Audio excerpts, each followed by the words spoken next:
of America, and to the republic for which it stands, one nation, under God, indivisible, with liberty and justice for all. Thank you, everyone, for that. Okay, approval of agenda. So moved. Second. Discussion on the agenda. Okay. All in favor, say aye. Or Tim? Yes. Yes. Yeah. Yes. Yes. Approval of the February 12th, 2024 meeting minutes. I'll make a motion to approve. Second. Any discussion on that? Tim? Yes. Yes. Yes. Yes. Approve the February financials. Any discussion on that? I have a comment on those real quick. Okay. They're under the general, the building renovations fund, 1140. That is a whole separate bank account, and it's sitting underneath the general. So that just needs to be moved over. And you can see the building renovations fund is 306. So I think when I was reconciling that bank account, there must have been something that came out of there at the end of the year that I never fixed. So that's where that negative 100,000 is in there. So I just have to clear that out, make sure it's all into 306 at 1140. Oh, you're talking way up on top there. Yep. Okay. It's sitting under that building renovations is a complete different account with separate bank account. Right. Okay. So that has to be fixed. Okay. Okay. We had a motion, yes, and a second, did we? I don't think we had a motion second. Oh, But I would move. okay. Second. Okay, any other discussion on that? Tim? Yes. Yes. Yes. Yes. Yes.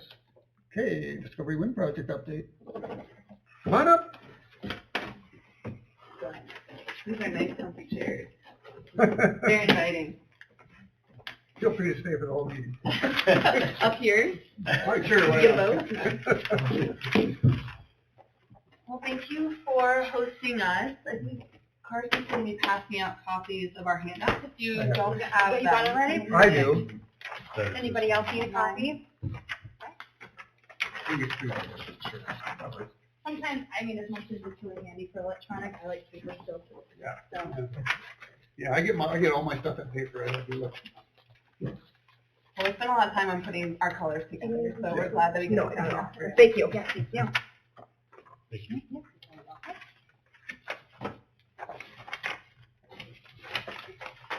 Well, we were last year, so this is the Discovery Wind team. We work for Apex Clean Energy. We were last here in May of last year.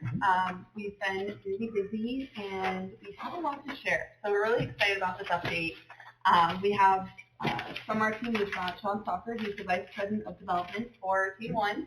We've got Carson Peterson, who's our Field Manager for North Dakota, and then I'm Anna Hayes, I'm the Public Engagement Manager for North Dakota and this project. So what we'll do is we're going to walk through some of these documents.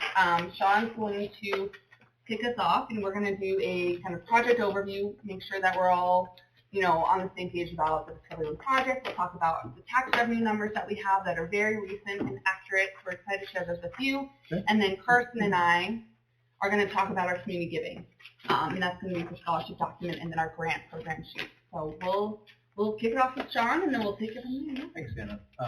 As we go, if you have questions, informal, so please just stop me and Sure. ask away.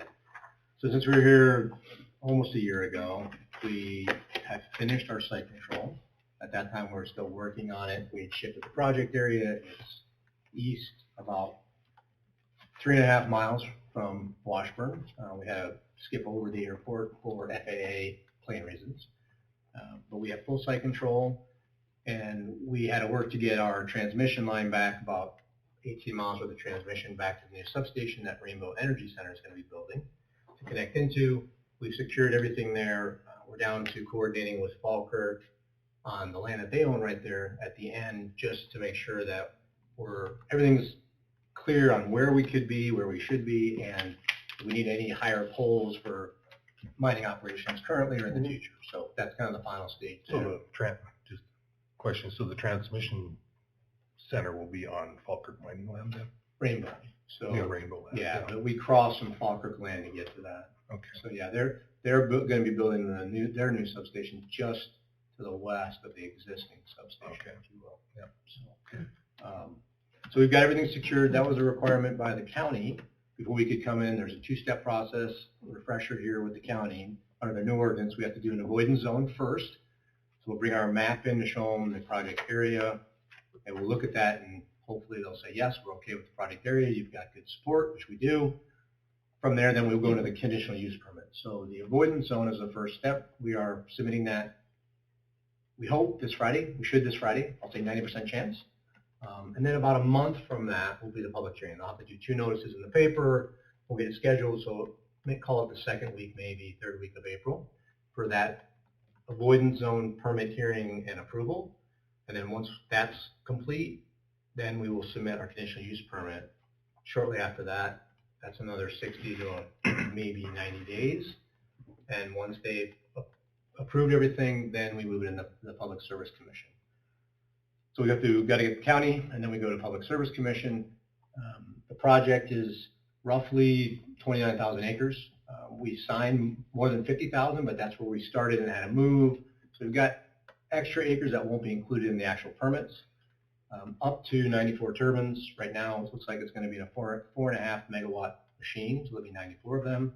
423 up to 426 megawatts, depending on the final turbine size, 423 megawatts.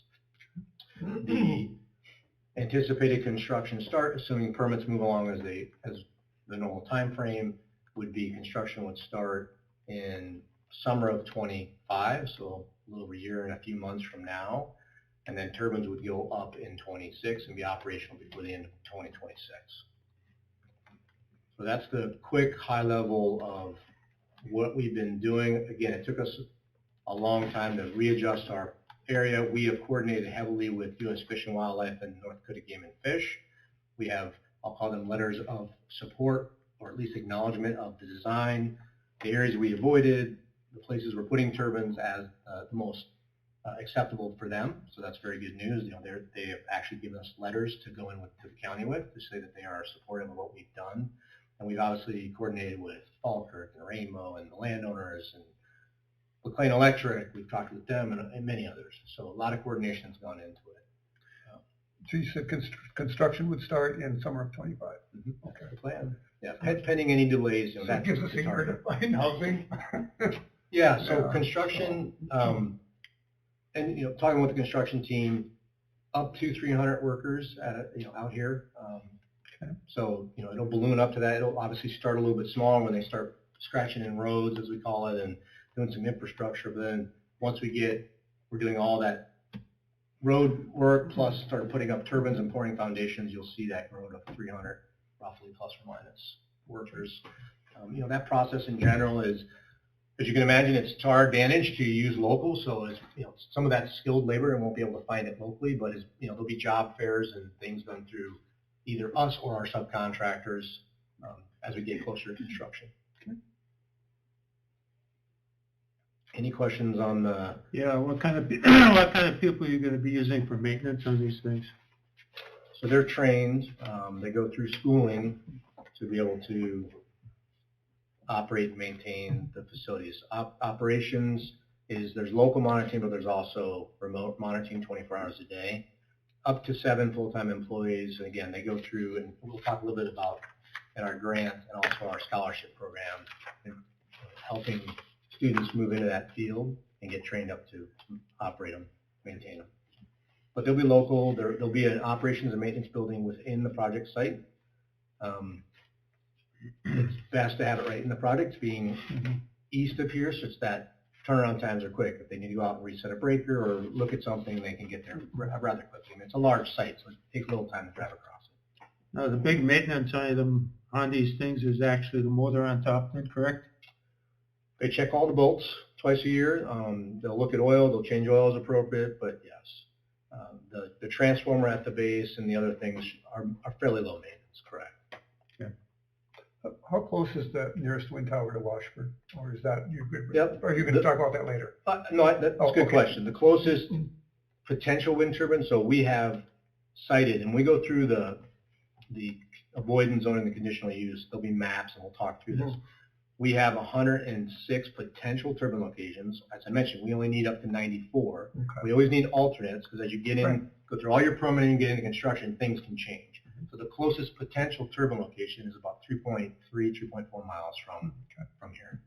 North, east, Oh, to the east. to the east. Yeah, if you know where our office is, where the church is going to be going, you just take 22 and heads on that. It's 3.3, 3.25 to the That's a first. good idea where it's at. Yeah. Okay. Now, with the wind towers going up around here, is that gonna affect the wind as it's going through that one down near Wilton then, or is it gonna create a turbine effect, you know what I mean? Right. Our turbines, I believe, are far enough away. We've modeled that looking at them, so no, there won't be what they call a wake effect. They're far enough apart. Okay. Yes. Because that's a lot of noise when you get that effect though. It's not so much noise as it is just efficiency to the turbine. The turbine likes clean air, and so within the project itself, with our product, they're no closer than the rotor diameters at the swept area of the blades. They're no closer than 3 rotor diameters for that reason. You could physically put them closer, but then you have a turbulence, not a smooth air, and it impacts the efficiency and the output. So minimum distance between them is 3 rotor diameters within our project. And then if you're a couple miles between projects, it really doesn't have an impact. The wind cleans itself up, if you will, and is blown in the clean fashion to the next project. Okay, if you have to change out these blades, which I'm sure you will because they don't last forever, what do you do with the disposed blades then? So the industry, like any, is maturing and more recycling is getting done. Both GE and Vestas, which are the 2 manufacturers that we're looking at for the project, whether we use one or the other, has commitments and plans to have fully recyclable blades in the next 5 to 10 years. In the meantime, they do have recycling facilities that are being set up across the U.S. So in theory, they're going to get recycled. The early blades, some of the blades coming down now, not necessarily, but it's fiberglass. They're changing the resins and how they make it so they can actually kind of dissolve them and pull the parts out again and reuse them. Because some of them aren't landfill. You can't put them in landfills unless they're properly. There's things that they take out of them. There's a copper rod that goes up through each one of them for lightning and stuff, so they pull out the stuff that they can recycle. The fiberglass, no different than a fiberglass boat or anything else you buy fiberglass, goes into the landfill. And it's like any industry. You know, people focus on, boy, there's all those blades going in. Yep, it was a problem for the industry early on. The industry's maturing. Like anything, I believe within the next 10 years that blades will be fully recyclable. They keep changing the technology to make them more and more recyclable. Okay, now this land that you got already designated, say somebody else wants to come into the program, say another farmer or something wants to come in later on, will he be able to come in and then put up stuff on his land then because his neighbor's got it or something? Sure. Yep. And that's so part of the process we go through. There's setbacks to non-participants, and that is to take into consideration their opportunity to put up a wind turbine if they want in the future, separate of our project. So yeah, it does not prohibit them from doing that. That's correct. Any other questions? No. Very good explanation. Thank you. Great. I'll move on to at least skim through the allocation of the tax revenues. We talked about this a year ago. The percentages of the pie chart really hasn't changed, and it's what percentages go to what district. But now that we have the 423 megawatts using 4.5 megawatt machines, there's a tax we pay based on the nameplate, so the total size of the project, and then there's a production tax for every kilowatt we produce. And there's a little bit of tax, a smaller tax that comes from the transmission line. So the transmission line will pay some tax across each of the townships as well. But this just gives you a breakdown. The school districts that we note on the left here, they get payment based, and so do the townships, get payment based on number of turbines, so actually what is in their district. The dollar amounts we show there are after, that's 25% of the taxes that we pay to the schools. 75% goes to state aid, goes to the state funding. So if you get $100 today from the state and we produce $100, $75 of what we do goes to the state. They give you $75 less. Your money doesn't change. Our money, how do I say it? It's an offset. So for every $100 they would give you, if we give you $100, they don't give you that $100. I see. But the above and beyond that, 25% is new to the community. That's the numbers on the left. So people say, everyone says you're paying $1 million to schools. Yeah, we are, but you guys are going to see 200. Every $1 million we pay in school tax, 250,000 comes to the local districts. So we look on the left here, Wilton, based on the number of turbines currently of the total, about 70% of the turbines are in Wilton School District. That's about $27,000 a year. Washburn gets the bulk of the turbines at 53%. That's $85,000 of new tax a year. And then Turtle Lake has about 30% with $40,000. That's paid once a year then? That's annual. Correct. Okay. End of the year, beginning of the year? Whenever, Makes no Whenever the difference though, state right? yeah, distributes whenever it. the state sends us the tax bill, I assume it's going to match up to normal real estate taxes, but I can't confirm that 100%. I can figure it out or ask, but That makes a big difference related to budgets and stuff, you Yeah. know, before the first of the year and after the first of the year.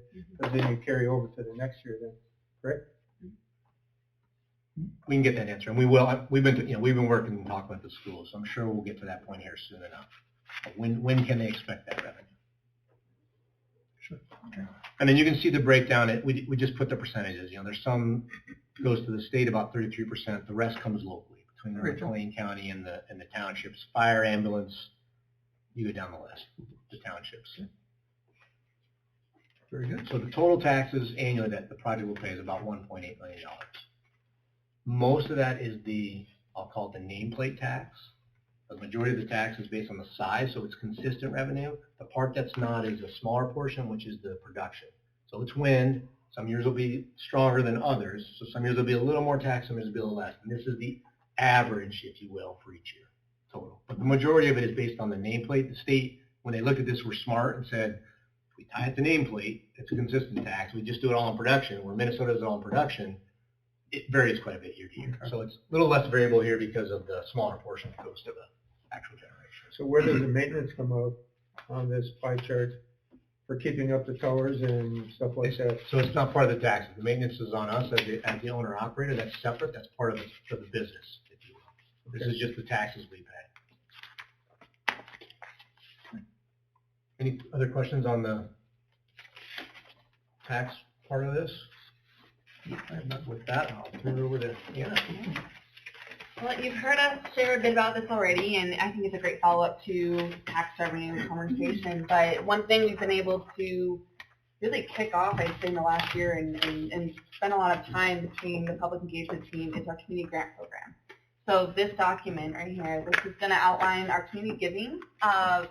Since really the start of the project, we've got 2022 and 23 on the back is our 2021 through 2023, our grant awardees. But one thing we're really proud of for, working with Apex is we don't wait until we're paying the taxes to share our community impact. We spend the time that we're here working with landowners, meeting with community groups to get to know the community. We have our office here. We understand the landowners and what they care about, and we want to give back. So that's what our community grant program is for. It's a way for us to put at-risk dollars up and invest in the community before we even have our project built. A So, little schmoozing and kissing babies, right? well, we get to know the community, right? When we're able to show up to the meetings and, sponsor the fairs. I mean, we get to meet more people and share what we're doing. And we know that's really important when, we're coming into a community and building a project like this in partnership with groups that are already here. So, it's a really easy way for us to be able to sponsor an event, right? And get to meet more people and feel comfortable coming to commission meetings and Washburn Life meetings, whatever it might be. Sure. And I'll add to what Anna said is that Apex is unique in that respect. I've been in the industry 20 plus years. They're willing to put 100% at-risk dollars into the community early to be partners in that. They know that we're going to have an impact when we come in this community, good, bad, or neutral. It's going to be an impact. And it's one of the reasons I joined the company is that the founders of the company, it's about rural economic development more than it is renewable energy. Renewable energy is a piece of it. It's energy generation, and especially for me, I got an industry because of rural economic development. And you'll see the total dollar amounts. I mean, they put real money in, and if we don't get the permit, that money is yours to, the communities use it. They got the benefit of it. And that's something that we as Apex, those of us out in the field, are really proud of because we do. We've spent a lot of money in communities, and some we don't get a project done. They got the benefit, and that's good because investment in rural America is hard to come by, as you guys well know. So.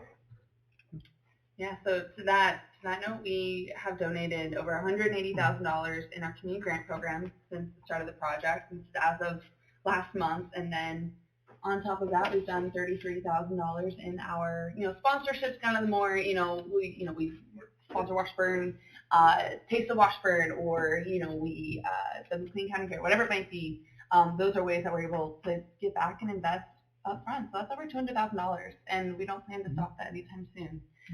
So we're excited about that. That's Carson and I's primary job here, is to get to know the community. So you'll see a lot of familiar events and whatnot under the community sponsorships and memberships, and we're really grateful for how much this community has welcomed us.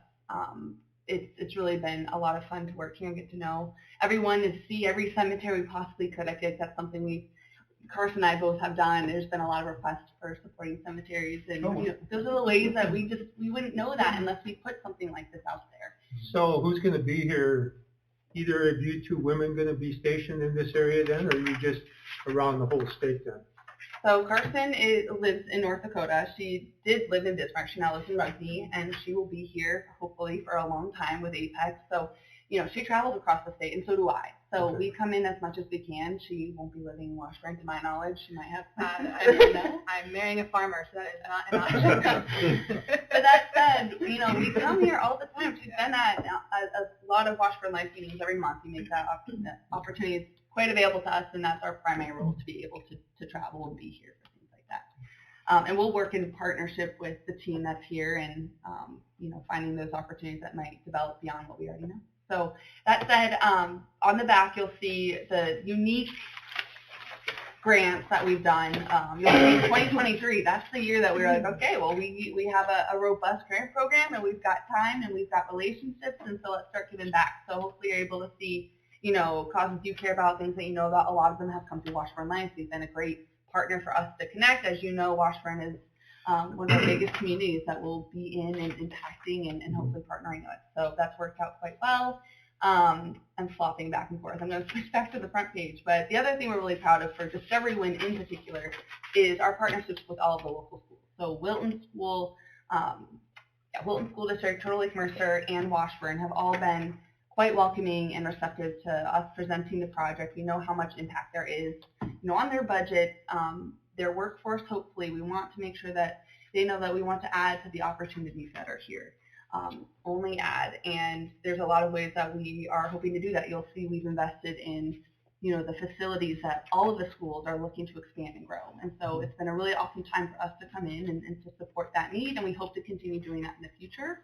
And yeah, I think that's something really unique to Discovery. I think because the schools have been so forthright and letting us know what you guys need in this time of growth. I know that you guys are seeing a lot of that. We've been able to be here and to help. And so with that, I'm going to actually transition to Carson for her to talk about something that is new to Discovery as of this spring. Yeah, we're really, really proud of. Absolutely. Look at you just on top of it. Share that really quick with you. Yeah, so as Anna said, this is really, education is a huge pillar of where we really try to put some focus in for both our grant program and just our general sponsorship for our projects here. And this is just a great opportunity that we're really pleased to be able to offer in this area, and it is our Discovery Wind Scholarship Program for this year. And as you can see on the flyer, we are offering 3 $8,000 scholarships to high school seniors who have an interest in pursuing a renewable energy career in a North Dakota institution. And that's another really focus we wanted to do. As much as we would love them to get into the clean energy industry in general, we really want it to be focused here locally in the state to help not just the community but the state at large. And hopefully those individuals get their education here and want to continue to work in North Dakota, and hopefully specifically in this area or on our project. So we're really happy to be able to offer those 3 scholarships. We do recognize, however, that this area is really abundant in energy in various ways. And so we still want to offer those individuals who want to get their education in North Dakota and get careers that could help support our project or other energy industries as well. So even if we're not able to get those 3 individuals who want to do that full $8,000 scholarship, we're going to offer 3 $4,000 scholarships for any sort of trade or certification that would help support the energy industry as a whole, such as welding, electrician, kind of etc. And we're able to do this partnership with Dollars for Scholars for the state. And I don't know if you guys know any high school seniors who are interested in this kind of area. Please visit their website if there's some questions on what those careers could possibly be. we were able to provide kind of a whole list to really help facilitate and educate anybody who's interested. I researched every single college in the state and found every single program that we felt could really honor this. So That's a good point about having a secondary scholarship, Oh, which absolutely. is really good. absolutely. Because not everybody's gonna wanna take the first scholarship as a second scholarship. Would be more beneficial to, say, a majority of the people. And we recognize that. I mean, there's a variety of supports that have to do in the industry, and kind of echoing off of what Sean says. And I can speak very, very wholly for all three of us. We've had conversations that we really focus on this rural economic development. And if we can have students who want to get their education in North Dakota, come back here, make a career, have families, this economic development opportunity can last for many, many years. And that's just an opportunity for us to be able to still support those efforts. I agree, 100%. I don't know if there's any questions about that, but unfortunately, spring's coming really fast this year. But the deadline is April 1st, and that was kind of Dollars for Scholars, kind of their deadline. We have some say on what the criteria and the qualifications are for the scholarship, but we're leaving it in their hands to be able to pick those individuals so that they can have a really good grasp on certain things. And we're also hopefully working with some of the local chapters that this particular scholarship will kind of circle in, so we can make sure that the students who really are interested in this, that they have the opportunity. Super presentation. Oh. Super. Thank you. Yeah, Thank very you. good, yeah, absolutely. Well, then we'll leave it at that. Yeah. Any other questions or any thoughts on any pieces of this? Schools have this, by the way. So schools know this. We presented it I to. figured they probably. Yeah, they know. So that's been in their hands longer than you guys have had it. But Hey, if you'd have had some of this stuff out in the beginning when it first came out, you probably wouldn't have had so many negative views about this, you know? well, and that's probably fair. I will say that's part of why we are here, though, right? Without having something like a grant program or a very supportive team to say, yeah, we want to invest this money. We're not getting back, right? We're going to do it anyway because we care, and that's something our company does prioritize. So that's fair, but that's part of why we have things like this, and we think it has more impact than not. And I agree 100%. It always takes time. It's surprising. It takes time for people to get over what is this and start understanding kind of the investment that will come with something like this, even before we get all the permits in place. And The return is the most important thing, I think. And the community can see the return coming back to the high schools and all these other things and stuff, and I think that's the most important thing. Yep. To get everybody on board on this, as I say. I'll leave one last thought with the value of a project, this specifically Discovery Wind. You can talk with Rainbow Energy, you can talk with GRE, and probably even Falker, because we coordinate with all of them. Rainbow, when they bought the plant, this was part of the plan, was to be able to maximize that HVDC line. When they do sequestration, they put native or local load on through data centers, they're going to free up capacity. And so it not only is a +1, as they say, it's adding, it's also helping the longevity of the existing economic engine you have in your backyard. And so, and I know Stacy would clearly articulate that, but it's a key point to this. And I think a lot of people were very hesitant up front that it was a bait and switch, this is going to replace. It's not the intent of Discovery. They want to speak very clear to that during our hearing too, that, it's a great, for this community, it's a great opportunity. Yeah, and I think it was actually part of the agreement to buy the plant that they had to have this wind. Yeah, I think so. Correct? It was the business plan, Right. and that's how they made it work. That's how they're monetizing that DC line. There you I go. got here late, but Familiar voice. Thank you very much. Yeah, thank you very much. Thank you for your time, appreciate it. Yes, thank you so much. I think you have, Chelsea has, I know, our emails. Yes, Thank I you do. for setting it up. Yes. So if you have any questions for us in the future, Okay. Mayor, I think you have I'll you get have a my card and email just drop it anyway. back. So yeah. Yes, exactly. Thank you very much for Thank coming. Thank you. Good. See you. Okay, planning and zoning appointments. Mr. Ken Aikenbauer is interested in being on the planning and zoning commission. Yeah. I would, Okay, excuse me, can I get you guys to go out there? Thank you. Thank you. Yeah, this, we have one more too opening just Yeah. also, so, but this would give us 4, which is helpful because Carol is down south and she can Oh, have a meeting, we can do it by phone, so this is helpful. So, yeah, I would move that we would accept Amy Ankenbauer's appointment. So, we have a second? Yeah, I can wait a second. Second. Thank you. Okay. Jim? yes, Yes. yes. Yes. Yes. We'll be on pause for just a second. We'll take a short break. Okay. Yeah, that. Whoever, you can have it. Did you? I just didn't hear. I I'm thought sorry. Don said. Jamie? I think Okay. Jamie did. Okay. Yeah. Oh, well. Yeah, Don said something else. He Yeah. said he would wait Oh, for the okay. vote, I believe. Okay. So All right. Thank you. that was a good presentation. That was good. job. I really like the kind of emphasis on rural economic development. Yeah. That's really nice. It takes it away from more issues that can be contentious or whatever, which is. You go around the block. Yeah, you can look like that. Unless you're going to, okay. Oh, man.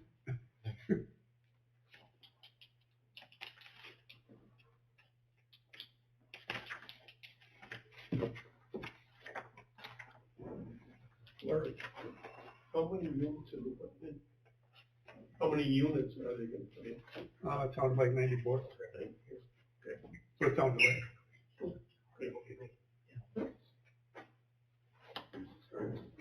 Run around the block, I don't run anywhere. You want them? Yeah, can I get one? There you go. Give one to Chelsea. Chelsea, you have it? I think I do have all their information, but I'll take it. I'll put it in our Yeah, put it in the file. file that we have for business cards. I take it home and get lost.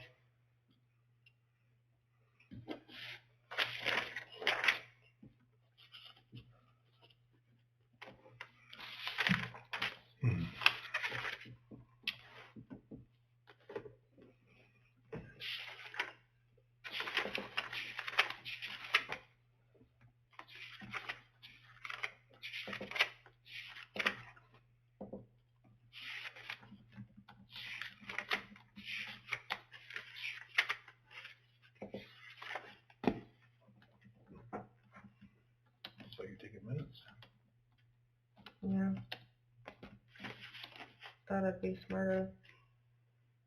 Instead of taking them and typing them? Yeah.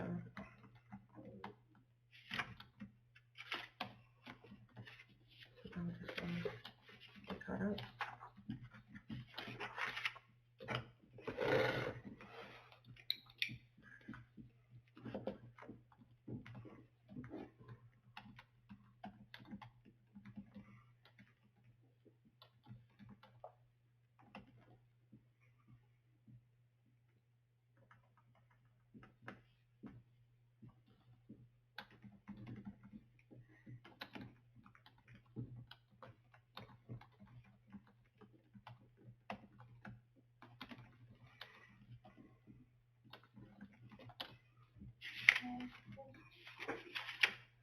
Ben, what's it about? Is the new Washburn interested in being a part of the Taste of Washburn again and make coffee? That was I- for later on in the thing, but if you want to address it now, you can go for it right ahead. Oh, it's probably make up for it. Correct. Okay, we can hold off.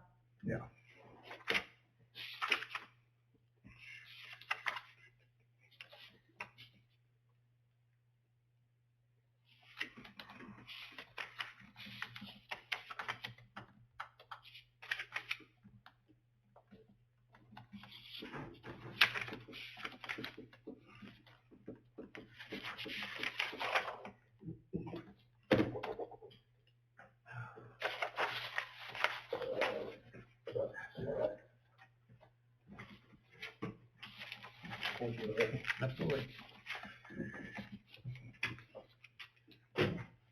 Okay, next on the agenda, land purchase. So, Mr. Perkarovich has this land back here. It's a lot and a half. It's 75 feet by 125 feet. I've been trying to work out a deal with him on that. We haven't actually come to an acceptable offer yet, but I would like permission to, or I would make a motion to offer him $30,000 for that lot back here. It's just east of our sand pile. It would It really help bringing all that land together. I'll second that. Discussion. Okay, Tim? Yes. Yes. Yes. Yes. Okay, thank you. NRG quotes. After the last meeting, when we looked at this, and just previous to that, Adam and I had been talking. So we went ahead and ordered a router and ran it over here. As you can see, it's sitting up there. It seems to be working fine. We did this in the past. We do it in the city shop. It's a lot more cost effective for the city.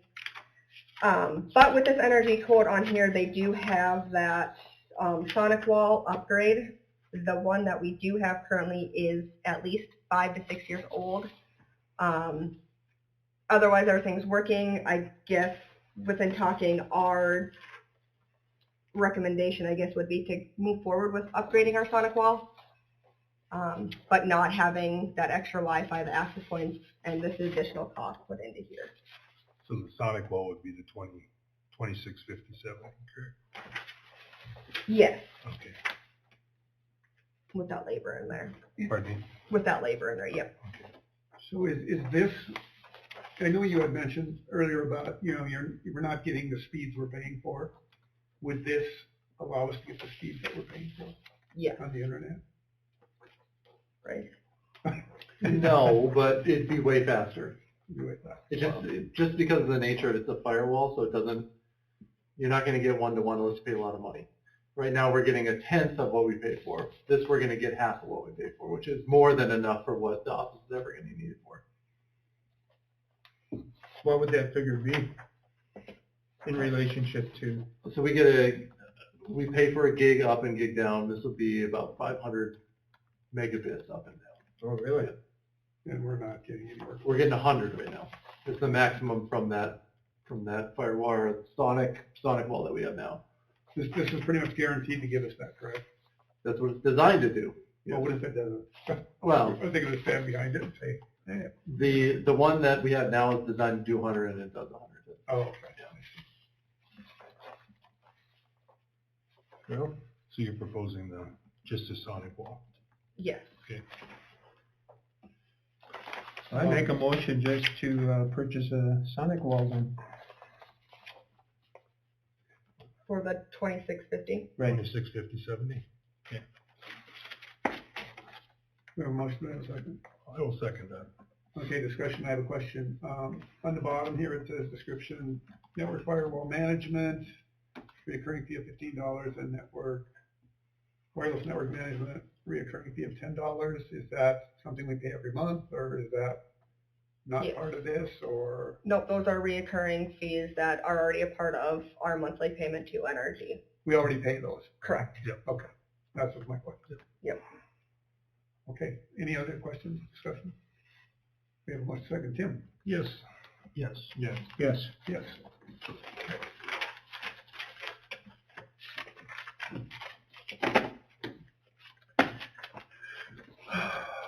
City Hall, electrical quote.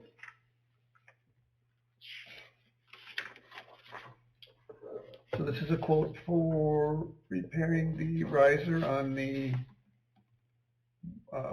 panel outside, is that correct? Yep. Okay. And we only got one bid on that? That's the only ones that responded, yeah. Well, it needs to be fixed. Yeah, it has to. I would move that we would accept the bid from Electric Systems. Seconded? Further discussion? Tim? Yes. Yes. Yes. Yes. Yes.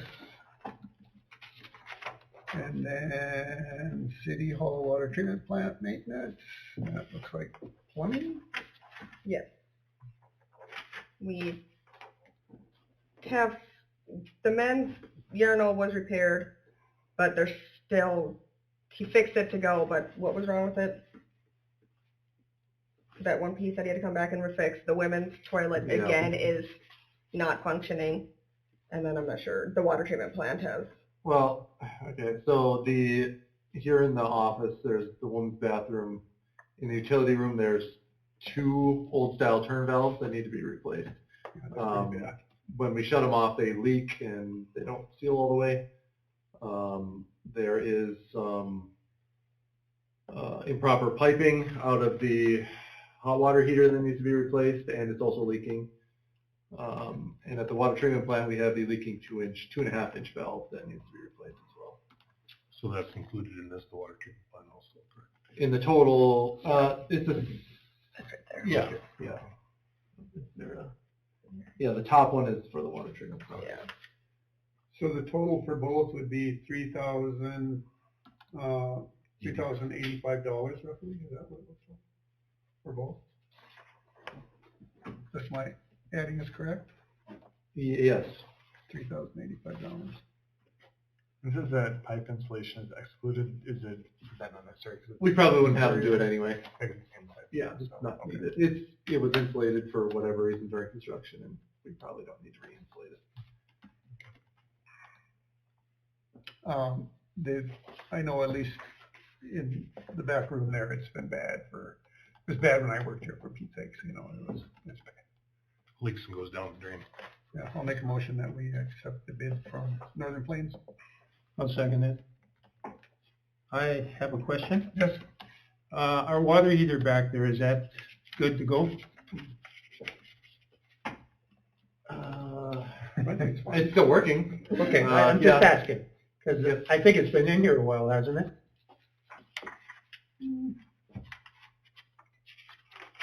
I actually don't know how old it is off the top of my head. Okay. That's our limit. We got a plumber coming in, so I just Yeah, thought maybe if we need a water heater, we could do it all in one shot rather than two different times. yeah, maybe it's, we don't have unlike a house, we don't have a real pressing need for hot water, so even if it did go out, we'd be fine for a little Okay, while. just asking.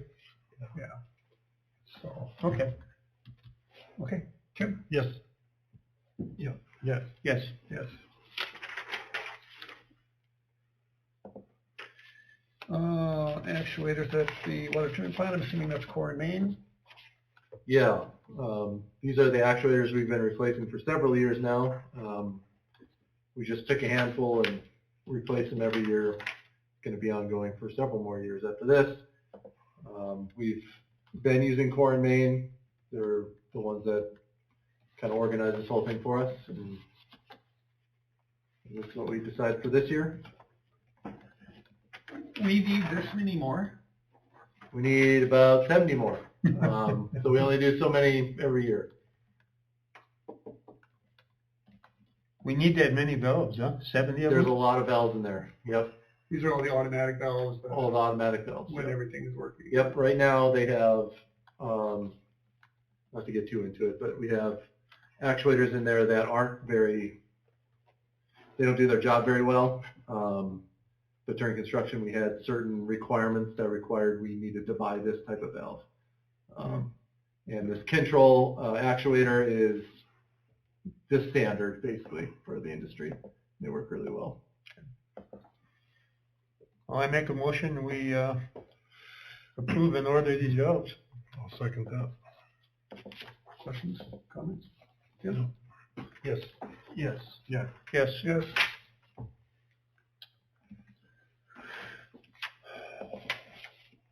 Upgrading microphones in commission room. So we got this, we had a guy from, what's the company name? Premier Audio. Premier Audio out of Bismarck. We had a guy come up here and take a look. I know there's been some thoughts about upgrading our audio and visual streaming setup. We had this guy out here kind of give us an idea of, what is a kind of something that doesn't break the bank, but it'll make it nicer. The quote that we have here is to replace these two mics with flush ceiling mics they're a bit more sensitive than these, but at least they won't be hanging down. The camera will be replaced instead of going through the security system. The idea is to put it on top of that TV and have it shoot down at an angle as everybody's sitting here. Be a pretty good angle. And then also to integrate some speakers into this television so that if we're ever streaming, like, I guess, a person for the meeting or a presentation, instead of just hearing audio from the TV, which is kind of probably not that great. It'll be kind of an all-around sort of situation. Now, we don't necessarily have to accept this proposal, but if you guys like that type of setup, I can get some more quotes on it. I didn't reach out to anybody else, but I wanted to make sure that this is the type of setup you guys wanted. There's obviously different setups, so you can have individual mics. Well, I mean, it's kind of the sky's the limit depending on what you want to spend. So the ones that would be ceiling mounted would pick up voices just, Yes. okay, probably even better than these. Or similar to. These aren't very good. They would be better than this. Okay. Yep. Is there a mixer to go with these two? There's all the things that connect them together, yeah. So there's a bunch of mixing and stuff and just to make it all work together. And then, and in addition to this, we need a computer to connect it to, but we have a spare we probably use for that. Okay, some of the teaching that I did for BSC, they had speakers or microphones right on the desk with multiple pickup around the whole table, as I say. You know what I mean? Yep. Would that be something that would be useful here, or would the speakers in the ceiling be just as good? Just asking. Like I said, there's so many different options you can do. These guys have done different boardrooms around, and like I said, I asked them for kind of a modest proposal, and this is what they came up with. So I kind of, they're the experts, so kind of relying on their judgment. Were they up here and looked at our room when They looked, yep, he was here. Okay. Yep. My thought on cameras is it would be nice if maybe if we could have like 2 cameras on a split screen, and then people could see who's in the crowd. Because we get a lot of people talking over here that nobody has any idea who they're talking about. I mean, if this is for people that are watching at home or whatever, I don't know. The only issue with that is you'd have to have someone switching it. I don't know if it could be automatic. You can. Directional mics and all that. But. You can do a I mean, obviously, if you've watched any big city presentation or meeting, they do have multiple cameras, but it costs a lot more to do it like that. The reason one camera is so cheap is because you can plug it in by USB into the computer and it reads it. You can't do that with 2. That was just a question, and I don't know if maybe placing the camera somewhere else might help. I don't know, or maybe a wide angle, that would show, say, put it somewhere. Hey, Richard. I guess the thought was, to keep the conversation from the audience at a minimum or non-existent. And if somebody wants to talk, they should sit up here. They should. Yeah. Doesn't always happen, but yeah. Right. Right. Right. That's what we're trying to do. Right. Absolutely. And that's why he said, I kind of like the angle he proposed that shoots down this way. It kind of gets everybody's face except for Chelsea. And she was cool with that. So, I mean, it was an idea, Yeah. Oh, your hair looks really good from the back. Yeah. Perfect. So why would it be shooting this way? Why would we just kind of leave it where it is? This way you can see everybody, Well, except for the people talking. Well, if you want a higher resolution, you want it to be closer to the action. Really? I'm the same distance away. the part Yeah. that, the part where they're heard when they come to the table would be similar to commissions and school boards that have a podium. Yeah. In order to be addressed, you come to a podium. Yeah. So it'd be similar to that decor, And we tried that a while back. And And I'm not saying get a podium, but I'm just saying, we did try coming that. to the table. Yeah. So how about a camera up in that corner then, catching this plus that over there? Well, then your guys' faces wouldn't necessarily be. Yeah, Yeah. It's not a wide enough angle to be able to, Oh, it's not, okay. cut this way to be able to get you guys. So I mean, it could be repositioned. Yeah. You just get a cord and move it around and mount it in a bracket. Yeah, I think so. Yeah. At least you might have, there's lose that much from like 20 feet or so. Yeah. Yep.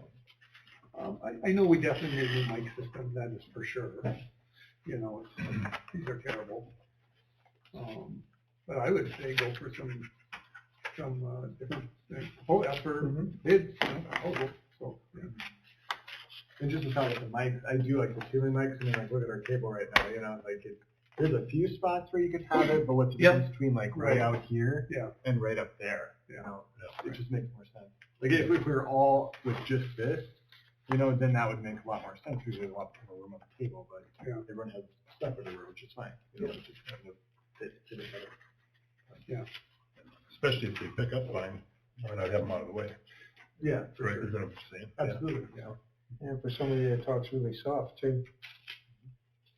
I'll do the test, yeah. You did the test. Yeah, I would say go for some more, Yeah, get some more quotes. Is there anything specific that you guys like on this one, or that you want to see on all the other ones, or that you don't see that you want? Just so we kind of know what to tell the guys. I really like this setup, yeah. Okay. This is nice, just the single camera, I mean, it's simple enough, but it's enough to really get a good presentation, Okay. you know? And I like the idea of not having a mic in your face, you know, so. Just so we had a direction of where to go from here. Yep. well, we've been talking about this for a long, long time, Mm-hmm. so, yeah. Okay.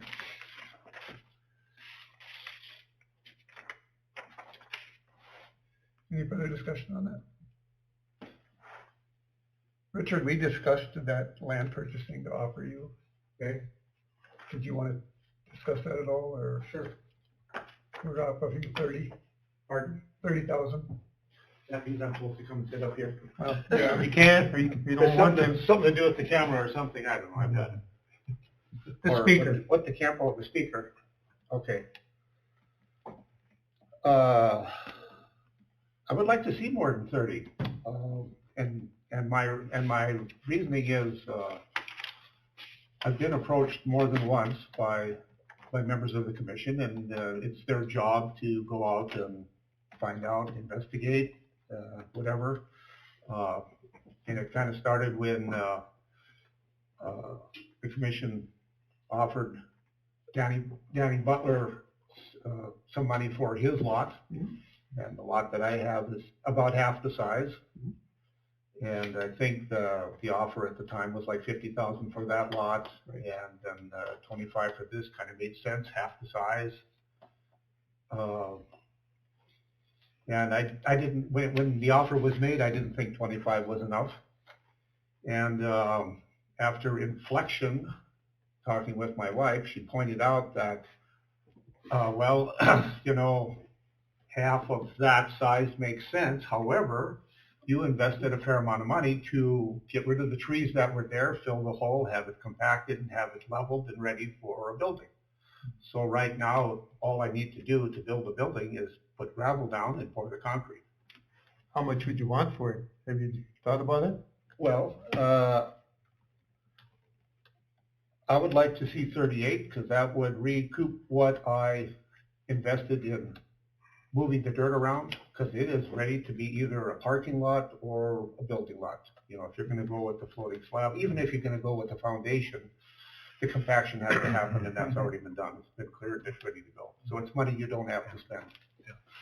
What would you think of the idea if we gave Larry the latitude to sit down with you and just negotiate a price and then bring it back to us? Because it's kind of out of order to sit and negotiate. I mean, Exactly. it's usually, it's done. You know what I'm Okay, saying? so, Yeah. you know, I'm good with that. Yeah. So, You've heard my concerns and my reasoning. yep, and I understand that. I remember when you were back there, I was visiting with you when you had the guy back there doing that stuff. So, But I guess yeah, I would, very nice. I guess I would, if it's, We need to rescind the original Right. motion. yep. So I would move to rescind the original motion of offering Mr. Pergravich 30,000. Okay, that would be the one motion, then we'll do another motion Yep. after that. So, okay, we have a motion, we have a second. Okay, Yes. discussion? Kim? Yes. Yes. Yes, okay. And then I would move that we would give President Thomas the latitude to negotiate with Mr. Pergravich to come to an agreement on a land purchase and then bring it back to the commission. Or bring it back to commission Second. approval. Yeah, exactly. Okay, discussion? I guess just quick discussion. Thank you for coming and explaining that, because, you know, I haven't been here that long, so I look back there, open field, it's probably always been like that. It's good to know. Yeah. So thank you so much. Yeah. Tim? Yes. Yes. Yes. Yes. Yes. I have a question then, how much, latitude are we gonna give you for, I'm not gonna actually make a purchase. No, It's gotta come back. right, it's gotta come back to the commission. all he's gonna do, Don, is Yeah. Arm wrestle. yeah, Arm wrestle, arm wrestle, and we'll sell tickets. You'll probably beat me. Yeah, and then he will come back with a proposal, Don, because it has to be approved by the commission. Right, I understand, I'm Okay. just asking for how much latitude you're gonna have. That's, I guess, up to us when he comes back.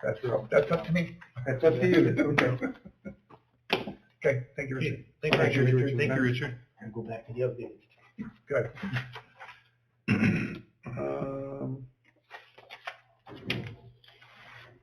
All caught up? Yeah. Okay.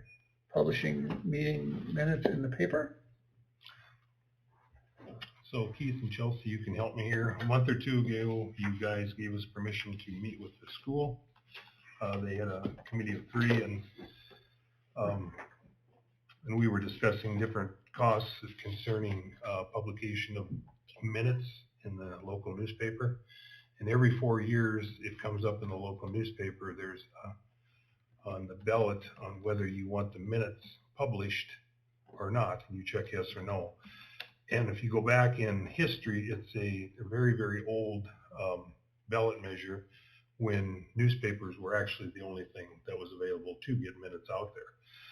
But in visiting with the school and actually with other cities and schools, there's a trend to look at for a saving of taxpayer money to publish our minutes, which we already do via our website, any type of social media, Facebook, whatever you want to do. So it's not like the minutes wouldn't be out there. It's just that they would be out there at that cost savings to the taxpayer. But it would take a ballot measure to do that. The savings would be about approximately $6,500 a year. Yeah. Is what it costs us to publish our minutes. The minutes, like I said, would still be available to those that want to read them. It's just that they would be on the city's website or whatever avenue we would choose to do it. But we would have to put some wording together for it as far as the reason for it, the cost of it, the cost savings of it, and that type of thing. So just throwing that out there to see what everybody's thoughts are. And this would just be for the minutes, not for any legals or anything else? No, this is, yeah, because, That's gonna clarify what, Yep. it's just for the unofficial, there's unofficial meeting minutes, right, unofficial? Yes. Yes. They're unofficial, right? Yeah, they're unofficial because they have to be to the paper, I think, within 9 days.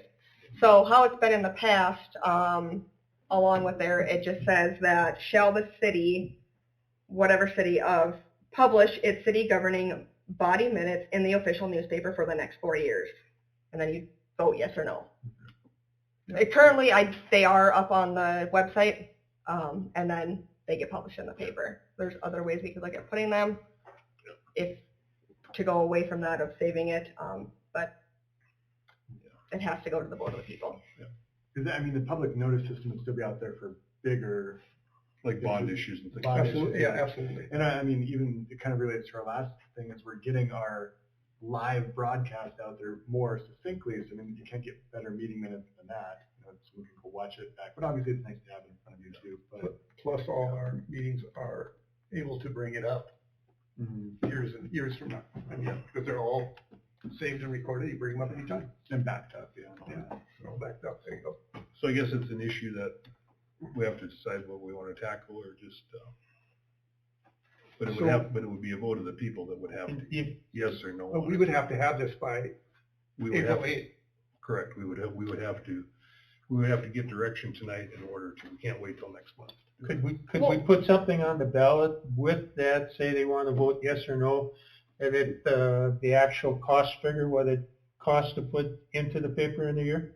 That's what we're looking into, so. And I don't know if that measure has to be that detailed. Right. I think it's up to us and you as the commissioners to inform the people of that, because this publication of minutes comes generically from like every ballot that's been in the past and from advice of the League of the Cities. Right. So we would do it under their advice or David Liddell's advice to make sure that we do it properly and legally, But that, Regardless, it has to go on the ballot Right. in June, because the last time it was on there was in 2020, and it has to be on there every 4 years. whether it stays generically like that or whether we offer some information, it's still up to the public to decide whether they want it done that way. Because when they put other things on the ballot, something special comes up, they always put a little write-up or something about it, about something that comes up like that.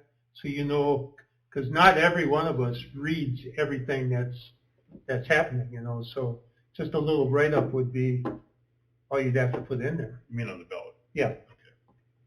You know what I'm saying? Not everybody reads everything that's going on. I don't know, are you allowed to change the ballot and add different things on there? I mean, I don't know. You know, I mean, change, you know, like either the yes or no. In other words, can you do your information campaign on the ballot, or do you have Yeah, to do it in a I would think you'd separate- have to do it else, otherwise. Yeah, I don't think you can do information Right. campaign. Like, just for example, what this school kind of gave us during the meeting was, all the school districts, this would be on the ballot, all the school districts, not officially, all the school districts to discontinue the use of newspaper publishing for disseminating school-related information such as minutes due to significant costs to the district, excluding legal mandates or exceptional circumstances determined by the school board, yes or no. This measure aims to promote alternative means of communication that ensure transparency while upholding the privacy and confidentiality of individuals within the school community. So it's still informing to a point, but it's not giving like figures and stuff. That's what they're gonna have on the. Unofficially, this is what we were given during the meeting. So they weren't like, I don't know if this is like for sure, but it's just an Yeah, example. because they're meeting also tonight, so. Mhm. But just an example of Can I that. see that real quick? Yeah, I would like Should I have a copy you of get that? a copy for sure. But just as, do we have to submit something? Because does it come from us? Like that thing that you read, that gets submitted from us? It does, yes. Yeah. So this has to, when I submit all the candidates, along with any measures that are on the ballot have to go in. So yes, this publication of minutes has to go on there when I submit all the candidates. So as how well. would we get the word around then in such a short period of time here? Well, you have till June to get it here. Oh, I thought you said April. Well, no, that's just. That's when it has for to the be ballot. turned in Right. for the But ballot. as far as your, But the So election you can is not add stuff until to the June. ballot once it's No. been? no. No. But That's you- what I'm asking. But you could do it through the website, you could do it through the newspaper article, why we're out there. You have till June. But then you have until June to inform the residents why you agree or disagree with publishing of meeting minutes. Okay. And I just have a really easy and free way to educate the public in the cost of this, is in the meeting minutes that we're required to purchase by this, we just put the cost at the bottom. In an effort for transparency, this costs us this. We don't know what it costs because we don't get billed. On average, this a month. Yeah. You know what I mean, but like on average, this Yeah. a month, just so people would know, and then they'd be educated on that, and if that's if they want to continue to purchase, then they will, you know? I have a question then. The last election that they had this, they didn't win on the ballot? Oh, it does every time, because it's just. It does every time. Do you want the minutes published or not? Everybody just checks yes. Uh-huh. Yes or no? Because nobody realizes really that. it's What they're cost- checking, Yeah, it's It's not a because there's no free. explanation. Right. Yeah, it's not really like, we aren't really discussing, are we gonna put it in there, but are we going to put it in such a way that would possibly change the direction of us moving away from that a little? Yeah, either way we have to put it to. both. Yeah. So, Maybe I missed this, what platform would they get this on, and would that be the city's website, or what platform would this stuff go out on? For the knowledge and the cost of it, Well, no, whatever's getting put in the paper, Where would is the it gonna- minutes go? Where's it gonna go? Or how is the city, or, yeah, how are these meetings gonna get posted? Where do they go to? You mean the minutes? Minutes? so currently washburnnd.com is our website, and at the top of it, you can find government, and you will find all of our agendas, our meeting minutes, and our videos, all right there. is that the unofficial that gets into the paper though too, or is that just the? I official? post official meeting minutes, Post the official. but it would, if they weren't going to the paper, they could be uploaded and then uploaded as official. Well, if they weren't going to the paper, you would have to do the unofficial ones, upload them, I'm sure, Mhm. because you still have the requirement to make them available in a certain amount of time. Right, I just don't upload them there until they're official, because they go to the paper. Right. That makes sense. I mean, I could do it both ways, I guess, that's kind of how I was always So, done. so does any of this stuff fall under the century code then or anything like that, or is it just? You have to vote. That's on the century code. Have to be Okay. voted on. Okay. Yep. And strictly meeting minutes, we are still bound by Century Code to put everything else in the paper, Legal. such as our notice of election, any bonds, anything legal pertaining to the city, official city business. This is the only one that can be determined by a vote of the people. The other one would have to be legislative action. Right, okay. But Understood. Planning and zoning has to go into the paper. Yep. Any Bond, kind of bond very, issues, anything like that. anything like that, yeah. Any, Ordinance changes that involve a fee. yes. Those have to be Everything published. else. Yep. So whether it's worth tackling or not, I guess is, we're just throwing it at you for. Yeah, we should have thought about this like in January. Right, Well, we we're did. kind of tight here on schedule. Yeah. I think maybe trying to inform the people might be the best way to go. Yeah, I thought of the same thing. We do have a short window. And our intent was to get together in January, but because of circumstances beyond our control, it didn't happen. Yeah, So, Can we push this off until next year? no, you'd have to go Every 4 years. Every 4 years. Oh, that's right, 4 years. So just in an effort of the long game, what do you guys think about just at the end of, like I said, at the end of what we're required to purchase anyways, this costs an average of this per month? Like just simply like that, like we put forth that we do that from now on. Like just something along those lines, because then you're playing a long game and you're playing catch up in 3.5 years, where it's like, oh, like how do we inform the people? Well, we have been every single time we post it, they get to know how much it costs, because then some people think it's free, in a roundabout way. I don't know about that. Okay, just an idea though. But we should maybe have some plan that they're just trying to address it. If it's maybe wrong. Seems like we're definitely pushing an agenda, which I don't really want to, I would rather inform more than, like I said, it just seems like we're pushing hard on that. Wouldn't that just be informing though? This costs this much. Maybe. Like that, I don't literally know. that's it, just effort and transparency. I don't know. Just a thought. I don't know that people realize though that what it costs to publish them. So I think it's good knowledge. Yeah, it'd be like less than a sentence. Like, Yeah, it's the price tag on it, that's it. well, all of our bills are listed in the minutes, it's for transparency. And it's all public knowledge. Yeah, all you do is look at our bills every month too. It's like. Well, sometimes there's something else in there besides. Yeah, I know, that. yeah. But it's not like we would be exposing something that isn't our public knowledge. But Right. not everybody reads every specific line on their billing note, No. You know what I mean? Mhm. Yeah, and that's something we would just highlight that. Like if this is something we actually want, if we don't want it, we don't want it, But that'd be just one easy, simple way just to inform the public. Then it's up to them in a vote, so. What are you guys gonna do? It would take a little bit of work because of the time frame. Yeah. We could put something in the paper this week. Well, we What? need to come up with something to put in the paper. Like I said, we got delayed on this. We were hoping to have this finalized by last month. But,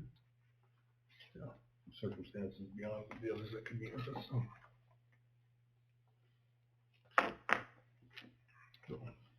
but if we're unsure, we should probably pass. So, Well, you know what, in the minutes for this time, it's obviously gonna be in there that we're discussing. So anybody that reads the minutes is gonna go, oh my God, you spent $6,500 here on minutes. Anybody that reads the minutes will see this, that we're discussing this. So, It's a lot of money in a year though. yeah, With the city, 6,500, that's a lot in a year for a small community, really is, we spend a lot of money. I know, but 6,500 is probably not a drop in the bucket compared to the whole thing, but it would help, it would help the normal taxpayer. I think. My only concern is, grandma and grandpa that get the paper and that's all they have. That is my only concern, and some of them read it, This does go back into the local community by recirculating back to the local newspaper too, so it's not exactly lost, it's recirculating back in the community, Yeah. so. Yeah, that's true, absolutely, yeah. I think in the future, it's all gonna go to this, but I mean, I'm all for saving money, but at the same time, like I said, you do have the older population that's still reach, so. Can we table it for a while then? But we can't, we either have to It's act either or, now or so, never, so. but yeah, Like I said, I think if we want, we can inform people, on social media, whatever, stuff like that. But as far as actually changing the ballot, I don't know, I guess I'm not, big in favor on that, but we would have to do some checking with David and the League of Cities. We would. Yep. I think it's way too quick. Like, the window's gone. You have to do public information way before this. It's just because it's really confusing for people. When's voting day? In June, isn't it? You need like a year at least for something. Really? Like this. Yeah, oh yeah. This has to be done within the next couple of weeks or 2 to 3 weeks to get the ballot to the courthouse, so. Yeah. Okay. So, for information only. yeah, okay.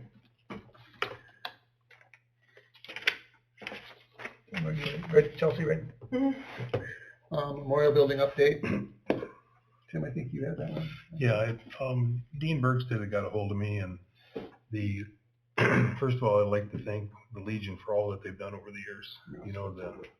From the kitchen to the floor to just a tremendous amount of work that they've done in the Memorial Hall. And he said that they have other projects, that they are committed to now. So they are moving, past the Memorial Hall, and so whatever is left to do there as far as finishing that type of thing, would be the city's responsibility, which it's our building, so that's proper. So like I said, I'd like to reiterate again the gratitude for everything that they've done in the past up to this point, and really have done a lot of improvements. So it's just kind of an update there. There was, there's some things to finish. I think there's some entryway stuff, some to do, and some painting, and some different things to do. There's a wall, south wall, whatever you want to call it. There's no north, south, east, west, and south, to finish.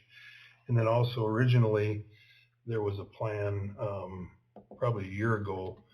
I know when I was talking to, I believe it was Dean and Daryl and some of them, as far as the stage to maybe continue siding like it is in the front of the kitchen, coming around with that.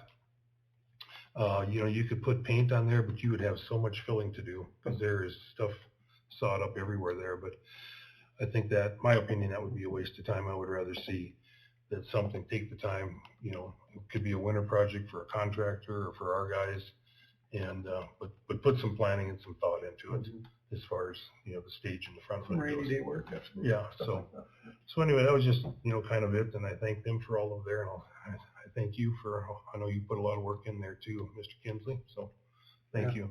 But it's like I said, it is a city building, and from here on out, the maintenance and repairs and changes will all be on the city, because they have other areas that they need to concentrate on now. So they've done more than their part. So Absolutely. so that's all I had. Comments? Okay. Ordinance update, and then the court services ordinance, I guess.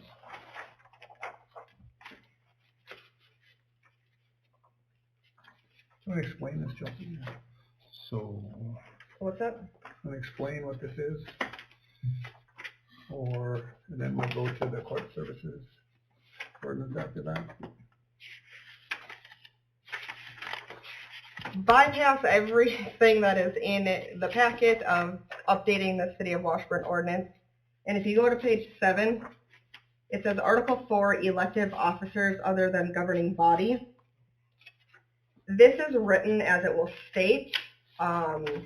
I'm going to cross this off, and I'm going to put it as its own ordinance, that it'll be ordinance number 159. It eventually can come over to this, but to proceed and get this adapted, we're going to do it this way. Okay.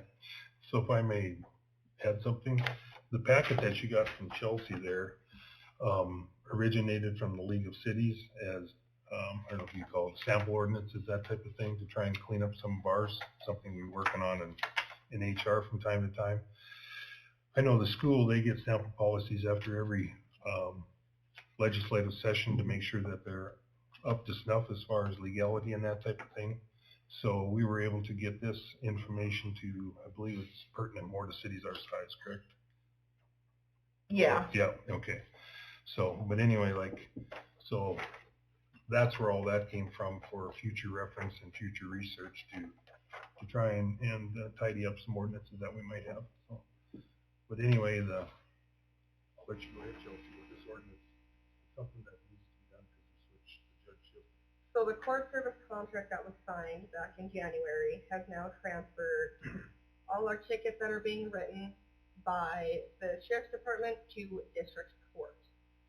So that eliminates our judge position after the end of June. He will serve out his term, and then it will not be on the ballot to have a municipal judge reelected.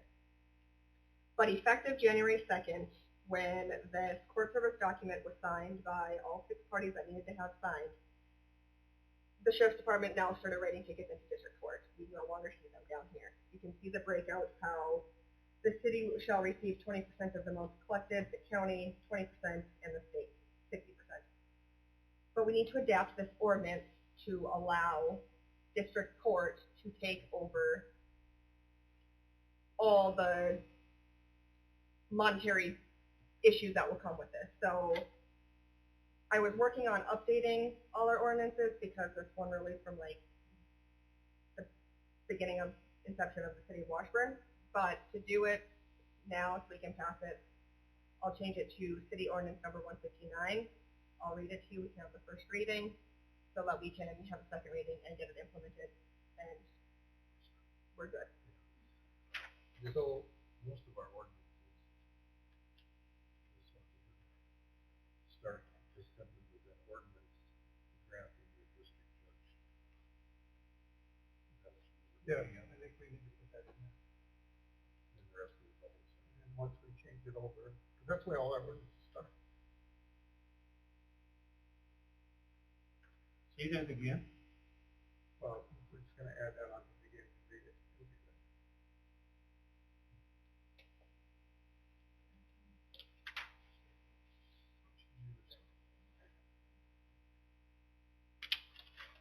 And this would be the first reading of the fourth ordinance. So this will be 159, an ordinance granting the district judge to hear violations of municipal ordinances. Pursuant to section 401806.2 of the North Dakota Century Code, the city has, with the agreement of the governing body of McLean County and state of North Dakota, arranged for the district judge to hear all violations of the city's municipal ordinances. The city of Washburn agrees to transfer its municipal ordinance cases to the district court of the state of North Dakota after February 2nd, 2024. The county shall provide the prosecuting attorney indigent defense costs, pay for all jury and witness expenses, provide for detention facilities, and provide for the administration of the court activities. The city shall receive 20% of amounts collected. The county shall receive 20% of the amounts collected, and the state shall receive 60% of all amounts collected, and said amounts must be transmitted by the clerk of district court on a quarterly basis. The court services contract shall continue hereafter from year to year unless party to the contract gives notice at least 90 days before the end of the annual contract period. Contracts with McLean County for court services, the City Commission is hereby authorized to enter into contracts with McLean County as it deems advisable from time to time, providing for the administration of prosecutions and adjudications of municipal ordinance violations. Such contracts shall be effective upon the approval by resolution of the City Commission. During all times when such contracts between the city and McLean County are in effect, the District Court of McLean County is hereby authorized to exercise all of the powers and duties of the municipal court of the City of Washburn in the adjudication of municipal ordinance violation cases. And this court service contract will probably be sent out every year when our police contract is sent out. That's not. I think it's in the contract. Yeah, it puts this one here. Yeah. So, so we need a motion to approve the first reading. I would move to approve the first reading of ordinance 159. Okay, Keith seconded for Tim. Yes.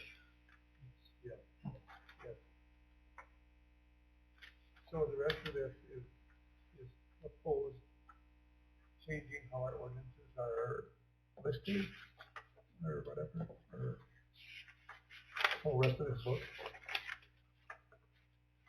The rest of it, I believe, is a guide to see whether we can use that to clean up some of our existing ordinances, but we haven't had time to look at all of it yet. Okay. I don't know if you've looked at our ordinances, they're a mess. There's no rhyme or reason to them. And so what this ordinance book that you have to have printed somewhere, which we kind of do, separates it all out. So if you look at the table of contents, chapter 1 is your government organization, which is all I included in this one because I went through chapter 1 and updated it to pertain to our city and what we have. Chapter 2 goes on to ordinances, procedure. Chapter 3 is public places and property. Chapter 4 is fire protection and prevention. The police department we obviously wouldn't have because we contract. Our zoning ordinance then would go with chapter 6 along with all of those. Sure. On and on, yeah. And all through there, so when you go to our website and you're looking for something, you have more generalized idea of what you're looking for and where you go to find it, other than Our current system. our current system. Yeah, I think it's a good idea.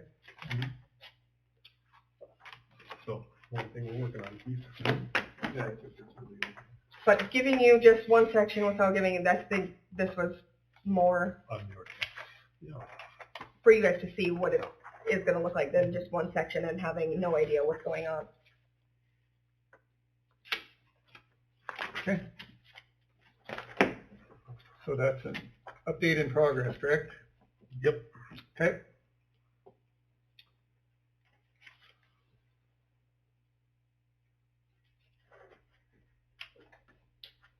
I'm waiting for her to, Nope, Here we that's go. fine.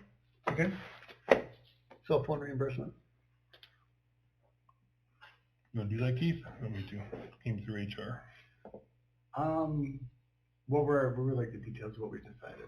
Or did we Yeah. not decide? Yeah, we did. The last meeting we had talked about, for the people, the guys that are out in the field, we would pay up to, $50.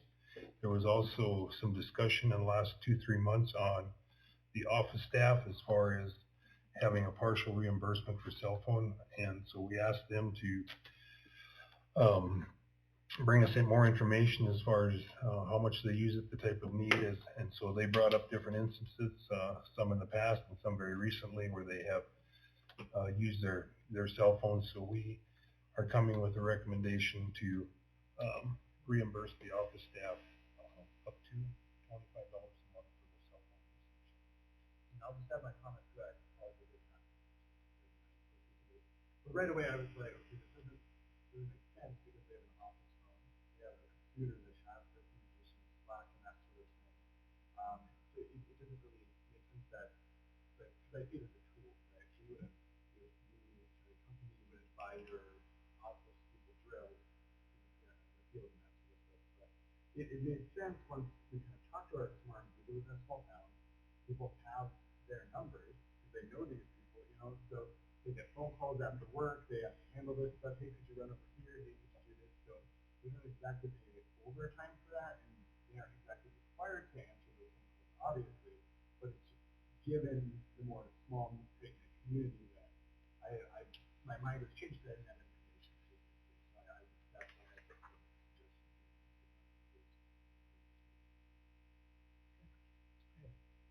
So I would put that in the form of a motion. Reimburse the city staff up to $25 a month for cell phone usage. The reason being up to, I doubt whether they're gonna get one for less than $25 a month plan, but. Who would that include, just Chelsea and Erica? Correct. Yeah, the other ones already have. I'll make that a motion. Yeah. Good discussion. Yes. Yes. Yes. I have another question then before we carry on here, since it's been approved already. Mr. Larry here takes a lot of calls on his off hours as well about the city and such.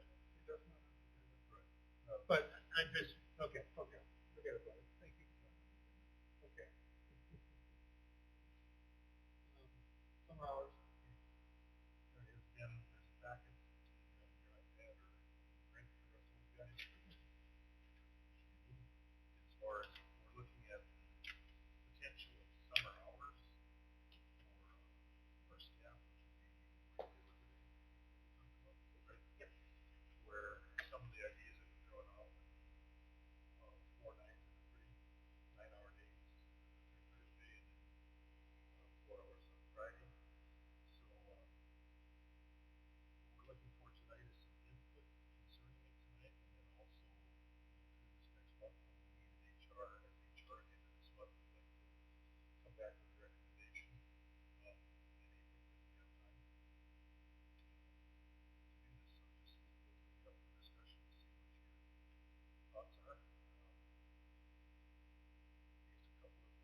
that pay salary of our workers, they work 16 weeks, they work 16 weeks, I think that our employees have pretty good benefits already. I think that, that's why we have vacation. If you want some extra time off, stay this week for that week. That's fine.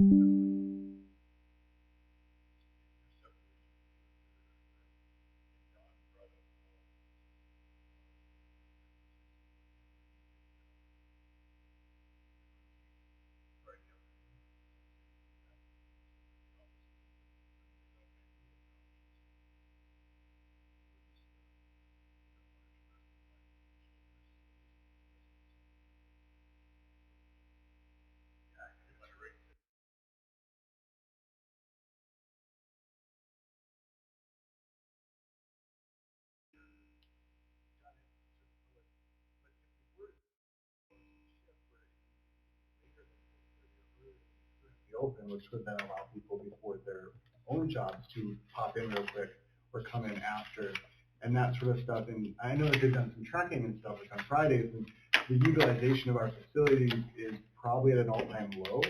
So if your capacity could then get shifted to other places where there's possibly more demand, I guess it makes sense to me. The only argument that I've kind of seen is like just kind of traditional, like this is the way we've always done it, so we should always do it this way. But I'm just kind of thinking like, is that what our community needs, and is that what they're looking for? You know, because like, would an earlier pop in where they can come and do whatever they need to do be advantageous to them? Right. You know, so I don't know. Maybe they themselves are going to wherever Friday afternoon, and that's why we don't have them as traffic during that time. So it's like, oh, I wish I could pop in Thursday early morning. That's not available at this time. So I don't know. Just means to definitely. But the traditional way of looking at it, cities are usually open from 8 to 4:30, technically, or courthouses or whatever. So people adjust their schedule to come in at those times, to come in and expect to see somebody here at the city. But if the city was open longer some days, someone might use that as opportunity. I'm just throwing this out here as just thought of it. If the city was open longer on a day, the person may not have to take off work, he can come after work. So, I mean, you can argue it both Or ways. before. Pardon me? Or before. Or before, yeah. So we would appreciate you guys' input over the next month. If you think of anything, let us know. Jim Gilman? Yeah. Would this be office staff or field staff both, or? It's both. Yeah. And of course, we would still have people on call. Just like if it was a Saturday or a Sunday, there'd still be people on call. For those 4 hours that you're not open. Right, if there's a water main break, no, you don't get the day off. You're gonna be there for that. So you would just be getting your 40 hours done before that, but anything out of the ordinary would still be covered just like if it was a weekend. They're more apt to come in, earlier in the summer anyway, if there's things to be done. So then it could potentially cut back on overtime, because instead of having to hang around those 4 hours, they'd be done, they'd have their 40 hours in, and it would save those overtime hours in the afternoon. If there's work to be done, obviously, you don't leave until it's done, but a lot of times they do come in early in the summer anyway. Well, the 4 9s would be really good, and then half a day on Friday, but you'd have to make up those other 4 hours on Friday afternoon somehow. You know what I mean? You know? No. What do you mean? Well, if you have 4 9s and then a half a day on Friday, then That's 40 hours. That's 40 hours. 40 hours, or Chelsea or Erica would have to split, and then Chelsea would work in the morning one week and Erica would work in the afternoon the next week or something. So you'd have, You're saying if you wanted to keep the office. Right, open on Fridays. right. Okay. Now I understand where you're going. and that wouldn't be so bad then, you know? Following either. Which I mean, that would make sense because it would fix the same issue of like making your capacity available at other high demand Right, times. Especially right. if Friday afternoons are traditionally non-high demand time. Because I usually should just have that tracked just continually, just to see. Yeah, Like, if- and she did for a while last summer, and then I think she threw it away. But But now that we've generated the interest, started the conversation, Yeah. it gives me really something to look at, especially if this body does not decide to proceed. I just personally, for future reference, would like that. well, yeah, then you have the visual. I mean, I can honestly tell you there have been Fridays afternoons where we did not get a single phone call or a single person in here, which is why this was proposed. you can take my word for it, but we are gonna start tracking it. Well, anyway, so something to think about if we don't hold up our, think about it for next month. Like Simon was saying about, the office, where, take turns taking time off on Friday, covering for each other. But the field guys, that'd be kind of tougher because it's kind of dealing with the weather or, stuff, so it might make it harder. Why have this day off? Well, rain though this week, so Friday is a good day that we can actually go tar straight or do something. So it might make it harder for Adam to enforce that, but no, we gotta work. So maybe that should be at his discretion to work that out. Yeah, and a lot of my comments have been with the office, like, we're good, there's a field. Yeah, that's what we're looking for.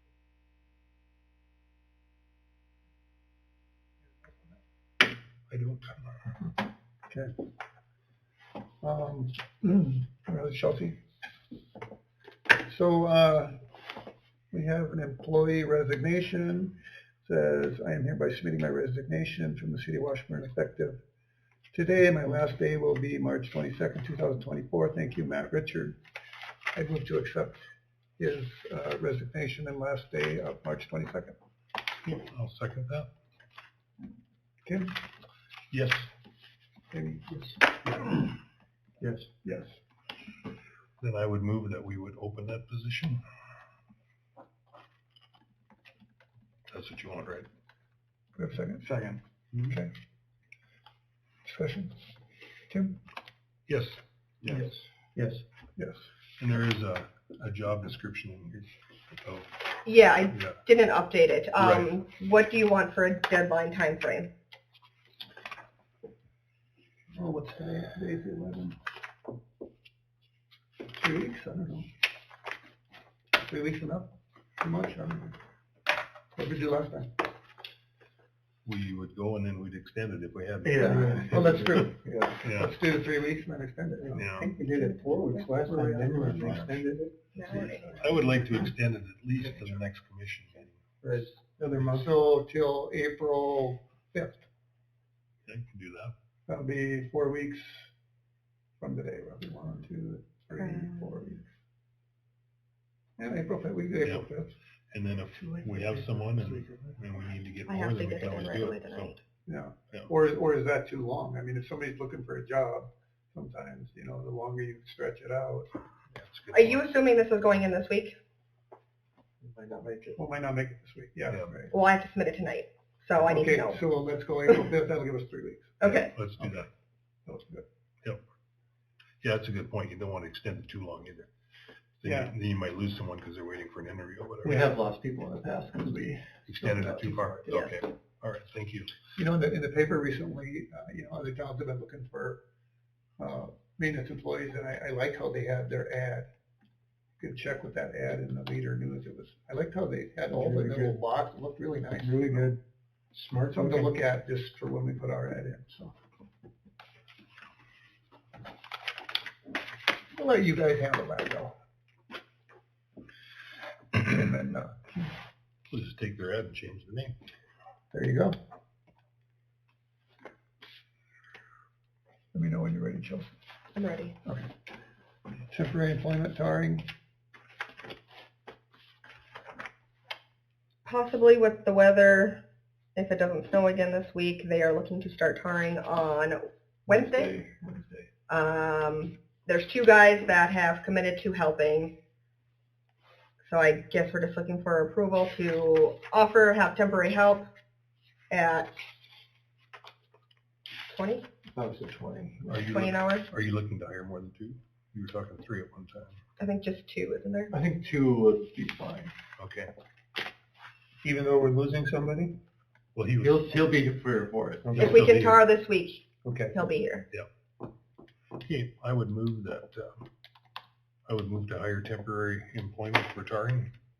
Or two employees for temporary tarring at $20 an hour. Okay, Tim motion, Don seconded. Discussion? Tim? Yes. Yes. Yes. Okay, lagoon dredging.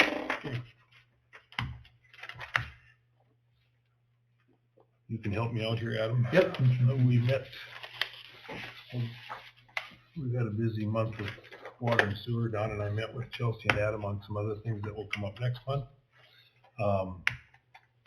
Eric was up early Friday morning and early Saturday morning to visit with us concerning the lagoon. Okay, to answer the concern or question that came up last month as far as putting in the valving and the piping to just transfer the sewage over to the other pond and then let the other one dry out would be $179,000 is what the estimate came up as. So that one's not feasible. And he said the design isn't really conducive to it, but that would be $179,000. So then if we go back to the original one last month, the moving water aerator at $80,000, I don't know if you guys have your stuff from last month. The grinder, as far as that being rebuilt for $22,000, our grinder is obsolete.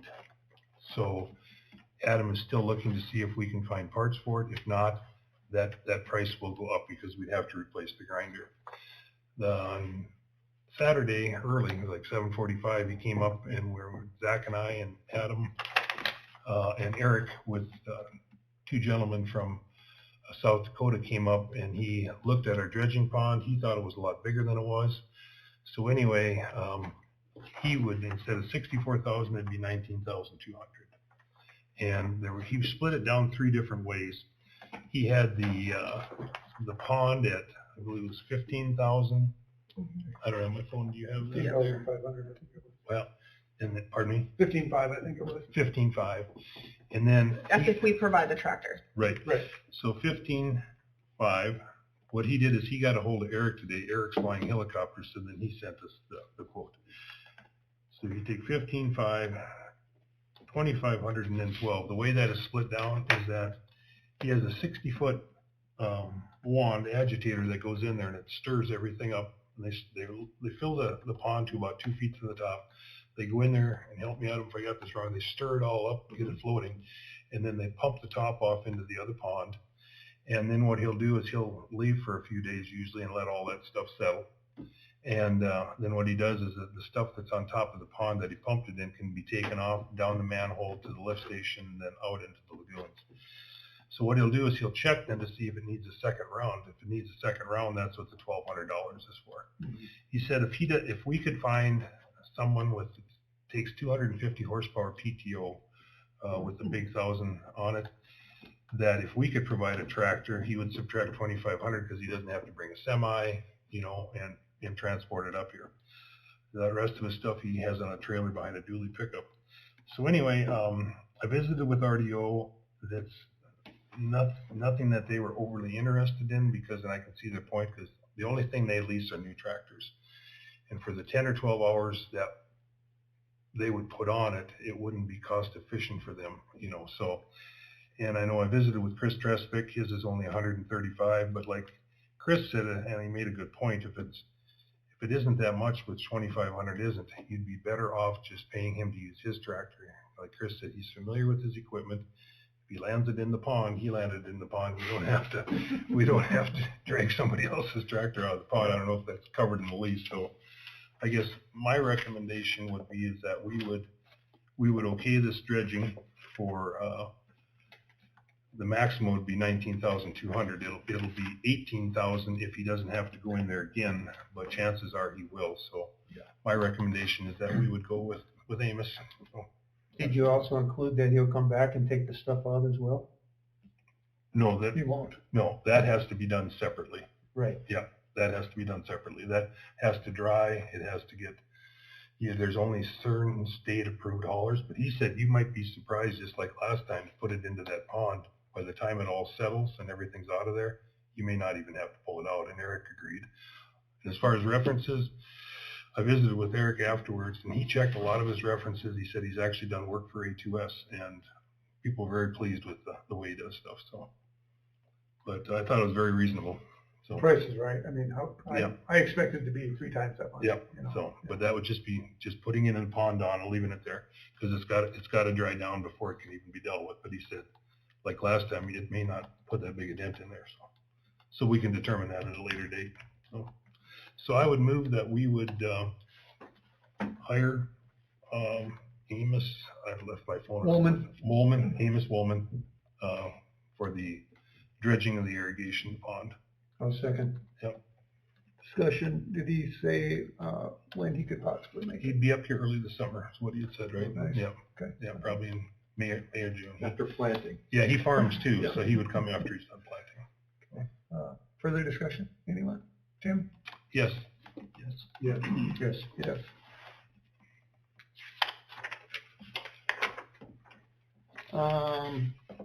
A2S update, obviously, we do not have anybody here.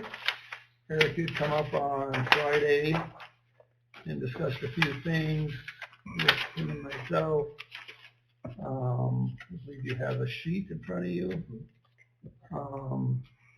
Lagoon project, okay, we just went through that. The PRV replacement project,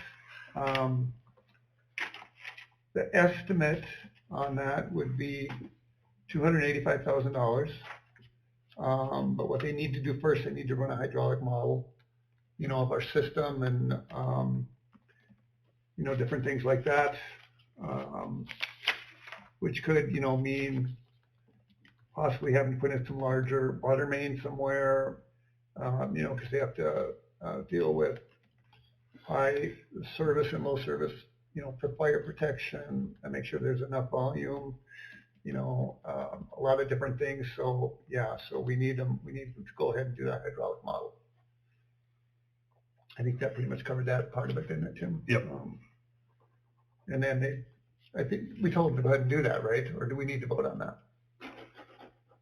I wonder what you didn't say what that hydraulic model would cost. I think they said they were working on it. Okay, they were working Yeah. on it. It's a Yep. part of this whole thing, because they have to know how it's gonna go before they can That would be part of the do engineering those cost. for on this, this, right? yeah, for the lower pressure system down here. Okay. Any questions on that? Okay, and then, you laughing over there? Oh. Boat ramp, or I should say Riverside Park slide area. He did talk with Terracon, and they were talking about, you know, doing a study. It'd be like a 13-month study where they would sink like 3 boreholes, install instruments, gather data, lab testing, and do a report, you know, which would, you know, hopefully tell us why everything is sliding down there. The price on that is estimated at $72,000. It's something that possibly FEMA would pay for. And he was going to talk with FEMA on that. Yep. To see if there would be money available for that. Also, this would include looking at the water treatment pond, water treatment plant, wastewater pond, and you know, the storm sewer running through there as possible, which runs on the east side of the ferry boat, which could possibly be affecting that also. Any questions on that? So, and then also the street and drainage improvements, the Flex grant. Hopefully hear something in 2 to 4 weeks on that. Lead copper revisions are going, or lead copper revision rule is going well with 155 responses. Higher than the average already, so. 25%. Yeah.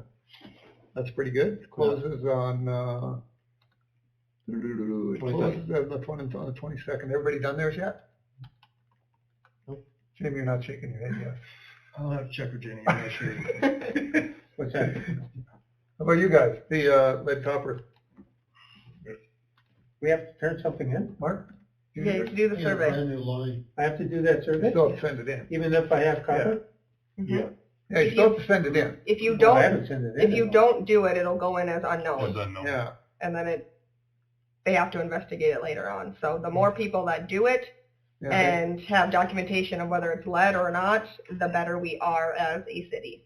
Right Yeah. now, we do have state dollars for this, but there's no guarantee that down the road there will be state funding for it, so. Okay, because Adam looked at mine a long time ago and said I had copper, so I'll send it in anyway. You still have to do it. Okay. Yeah. Yeah, we want to get that state money to cover this stuff, so, absolutely. And then, and I guess that's it. Any questions on any of that? No? Okay.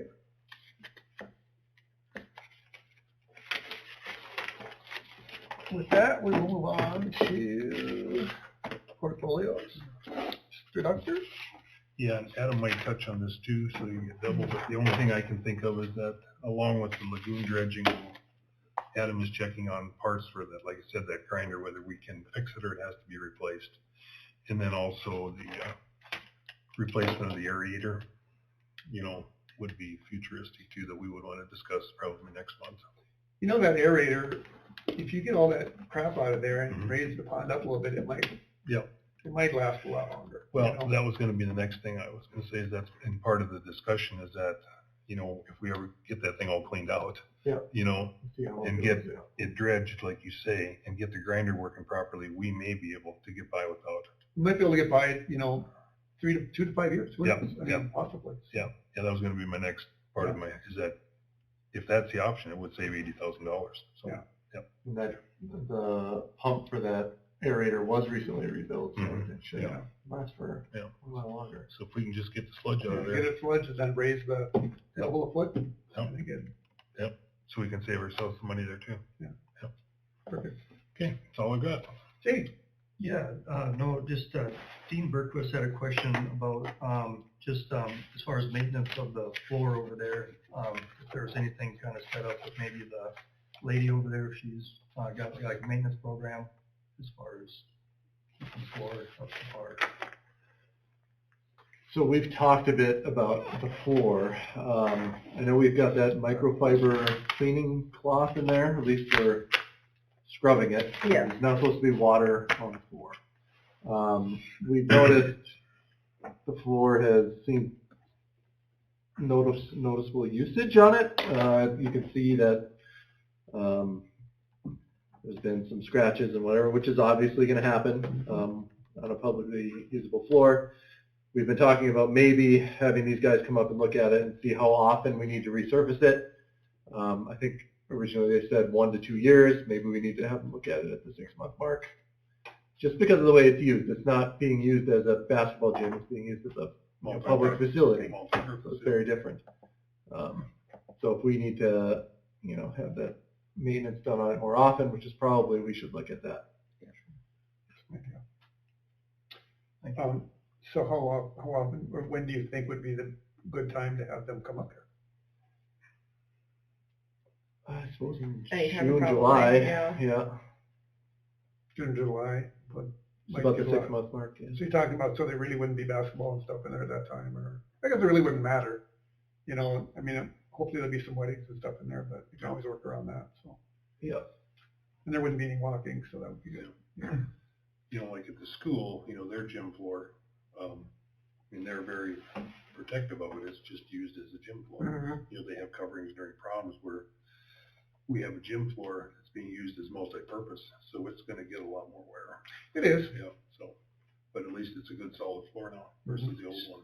So where do you see the highest impact of wear on it?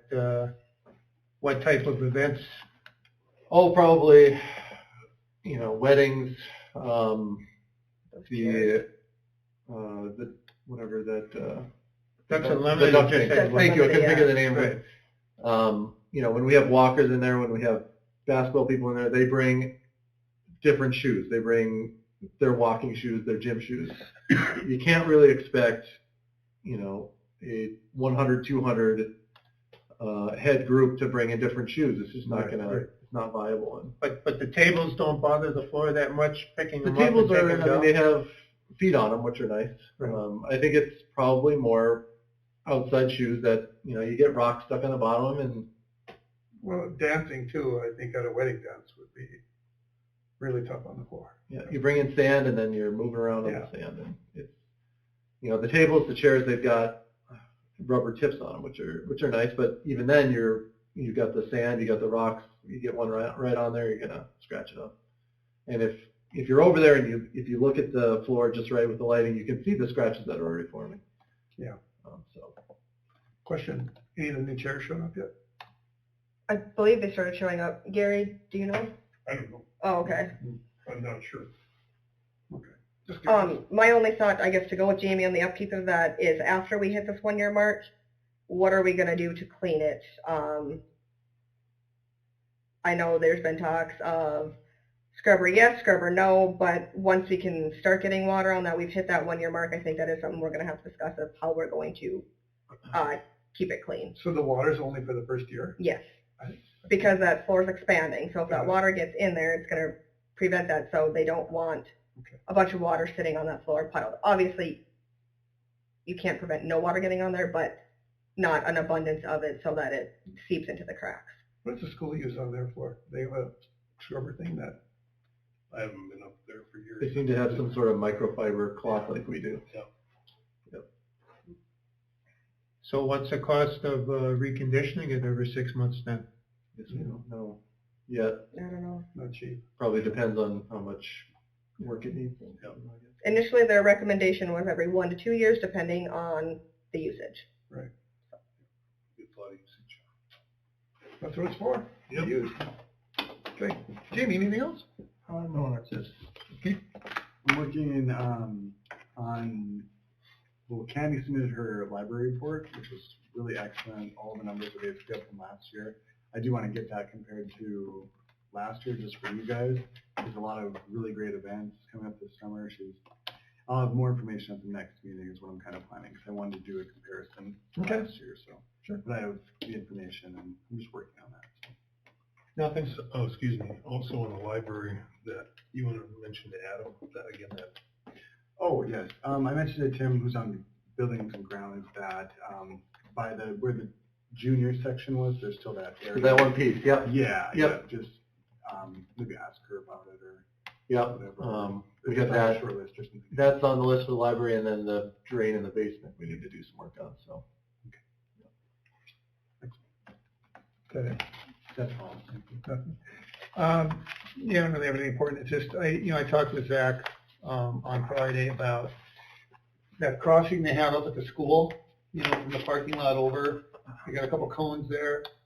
I asked him if the city could build some kind of maybe a wooden structure that the cones would sit on and the signs that say a crossing there, and put sandbags on it, because they're either blown over or they're not there or something, So It's something built that maybe the signs there and then cones on top so everybody can see it, and put sandbags on so it doesn't blow away, because I think it's a safety issue. Because there's always cars there, and, that's a crosswalk. you're It's talking a about. crosswalk, yeah, it's really, I think we need to do something for a safety issue there, so. So those crosswalk signs that they have, they're designed to be filled with water if they're tipping over. Well, they just sit there, but you could maybe secure it to something and like I said, then sandbag on it so it doesn't blow over, You can fill them with either sand or, right? You could do sand, it would take a while, Aren't but they yeah. just yeah. like this? They're just, They're just regular cones. no, well, the cones, but no, they have like crosswalk. Yeah. Little scissors. You fill those with water? Yep. Really? There's fills right at the top. I did, in fact, when it was really windy last fall, and you wanted some sort of solution for it to stop blowing over, I filled one with water and it stayed, even in the high winds. Well, we need to do something. It gets really heavy. There's a lot of water there. Okay, we need to do something, so. And I it's guess- a safety thing. Fill them with antifreeze, otherwise you're gonna freeze and break them out. I suppose we should. Well, it'd be a lot of antifreeze. Fill with sand. We should probably consult with the school on that since they're theirs. But we can talk with Ivan. So Yeah, talk with Ivan, yeah, because I think that's pretty important to get that done. Okay, that's all I have. Ms. Chelsea? The Taste of Washburn is April 6th. Typically, the city provides coffee, and lemonade. They've done popcorn in the past. It looks like there's 3 people that are doing different kinds of popcorn. I don't know if popcorn's really as important for the can, but at least the coffee and water and lemonade that the coffee's always the city's done in the past. If we want to do that again. Yeah. Well, you talking? Didn't somebody usually do water? Some people have in the past. I don't know. Was it on the sign-up sheet yet this year? Liddell usually does the water, they haven't signed up yet, they're thinking about. Well, I know several years ago that West River did water. But, The coffee and lemonade. I'd For say sure. coffee and lemonade probably. Okay.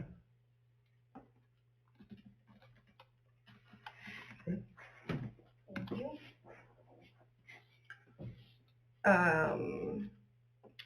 Spring conference is next week, March 19th and 20th. So the office will be closed that Tuesday and Wednesday. Eric and I will both be attending. Adam will be around if you do need to get a hold of him. You can always get a hold of me, send me a message or an email. I do check that regularly when I'm not in the office if anything comes up or an emergency if you need to get in. You said 19 and 20. Right. Yes. Yep. So that Tuesday and Wednesday. And you will have everything written on the door. I mean, the front door will be open so they can come in and they'll see the Yeah, those notes will and be in who the to call morning, and but stuff. the note will go off tomorrow. That we will not be in here. Okay. I just wanted it to get through tonight. Good time for each and Just reminder, spring cleanup is May 20th through the 24th, with curbside on the 25th. We are still looking for one person for planning and zoning. If you are interested, please submit your letter that you are interested. We all know that it is an election year, so just a reminder that those petitions are due April 8th. We have the president up for re-election, 2 commissioner positions. The park board has 2 4-year terms, and also 2 2-year terms unexpired. All those ballots are due April 8th. And load restrictions are in place. And then just touch on the lead and copper, the deadline for that is March 22nd. If you have not done it, please fill it out, as it helps the city out tremendously, because if anything that is not filled out will go in as unknown. Yep. And I think that's all I have. Adam? So you should have the report for March there, just a few. We had a sewer service line repair that we ended up having to pay for. It was on our side of the connection. We obviously, you've probably seen the sweeper out there cleaning up the big mess from the winter already. We're starting planning touring this week. And at the next meeting, we'll probably have a bunch of water sewer related things to vote on, from sewer jetters to tower mixers and water tower repairs and grinder and all that other stuff. So we're still working on quotes for that stuff. Any questions on that? Yeah, I got a question. That dip in front of our house up there is getting worse. It is, yep. Yeah, it's dropping down further. In fact, my neighbor told me when I went next door here last week, he said he's seen a couple vehicles hit the bottom of their vehicles on that dip. So I drove through there the other day, and I was thinking about that also. I think definitely, at least when we have another road project, I think we need to dig that out. You know, and it could also be with just typical street repair. It just kind of depends on how much we got going. But yeah, something definitely needs to be done there. It's getting worse. Yeah, it is. And then this year isn't helping at all. So. But you're right. That's on my list. I just thought I'd bring it up. Yeah, appreciate it. Okay, done. Okay, bills. Everybody have a chance to review the bills. Thanks, Adam. Thank you. Motion to pay the bill. Second. Discussion on the bills? Tim? Yes. Yes. Yeah. Yes. Yes. So you talked with, the next meeting is April 8th. You talked with Ryan about Board of Equalization. He will be here. Yes, Board of Equalization meeting will be right at 6 p.m. Right at with 6. our meeting following. Right. Okay, perfect. So with that, another business meeting adjourned. Thank you, everybody, for coming.